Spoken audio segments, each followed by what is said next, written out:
There has been a drop globally in the use of the death penalty in 2017. 993 executions in 23 countries, a 4% drop from the 1,032 executions in 2016 and a 39% drop from the 1,634 executions recorded in 2015. It seems Nigeria is going against this grain, although no actual executions were carried out in 2017. According to the Nigerian Prison Service, 621 people were sentenced to death. 17 pardons were granted. 28 people under the sentence of death were exonerated. 2,285 people were on death row, and 68 death sentences were commuted. Addressing journalists at the presentation of its 2017 report on death sentences and executions, officials of Amnesty International Nigeria explain why they insist on the abolition of the death sentence.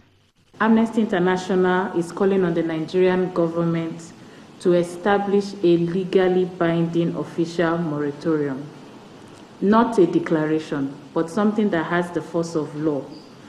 Questions which arise on the issue of death sentences in Nigeria permeate around the belief in the rights of criminals, the reform capabilities of our prison system, trust in our justice system, the class issue, where it is insinuated that mostly individuals from the lower echelons of society receive the harshest sentences, and the ultimate question on the death sentence being an adequate deterrent to criminal behavior. Death should be should be something that only God determines. Death penalty is a serious thing, you know, in the law right now, and I feel like it's something that's necessary. Criminal justice system, not only about death penalty, weighs heavily against the poor.